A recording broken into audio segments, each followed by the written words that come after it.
So I want to add some more responses to your video responses because it's very fun actually to engage with your inquisitiveness.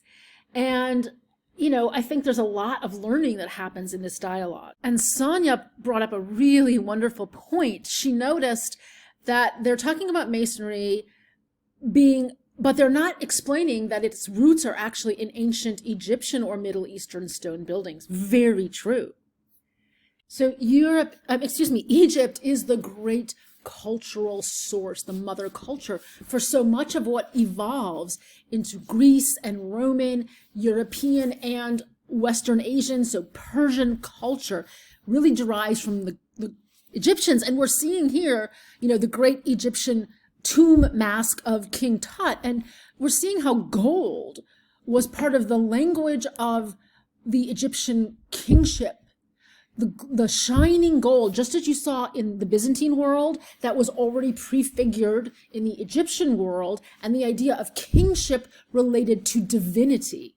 The notion that the king is buried in a stone structure that is immense and that points up toward heaven. So we've talked about the pointed arch as lifting up to heaven. And so, 2000 BCE, 2500 BCE, the Egyptians are already creating these magnificent monuments that link the sky with the sun god and the earth. And they constructed their temples with columns holding up a stone roof. Look at the clearest story here. You can see how they are the source for Roman basilicas. So this idea of the row of columns, the rhythm that it creates, and the way that you feel the upward thrust, this originates with the Egyptians. Stepping back for a moment to the big themes, I want to really underline Sarah's point because it's so important. The idea that the art, the building, is produced for the patron. It is not to please the artist. The artist is doing what the patron wants.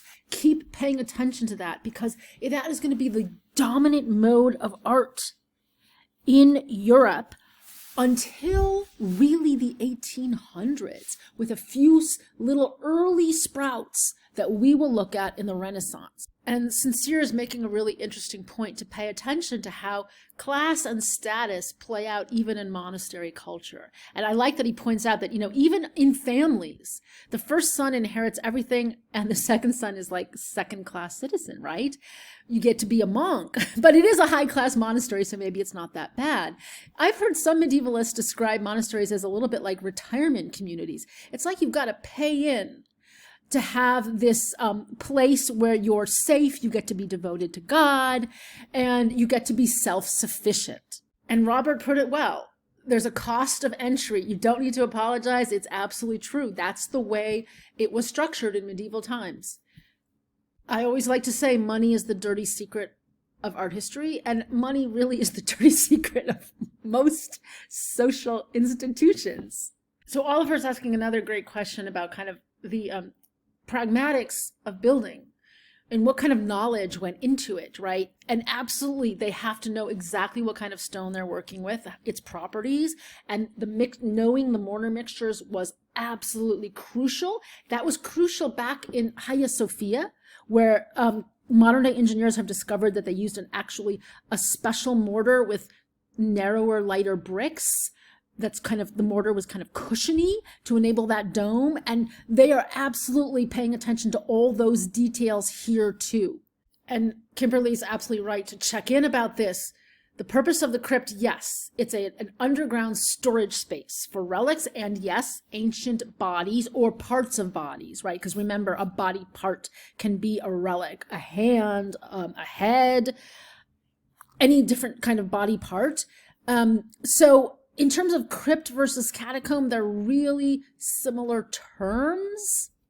The main distinction is that crypt refers to the space under a church, right? So it's under the altar space. So the holiest space in the main world, the main space of the church has underneath it a kind of symbolic burial place of the most precious and holy objects. Whereas catacombs tend to be just for burial, and they're not related to a church. They also, in general, have many more bodies. We tend to understand a catacomb as being a mass burial space. And I have to give Kimberly a shout out for her stone humor. Working with wood is one thing, but stone, it can either make you or break you. Yeah, I think those pictures of the stone laborers that I showed you, they would agree, right?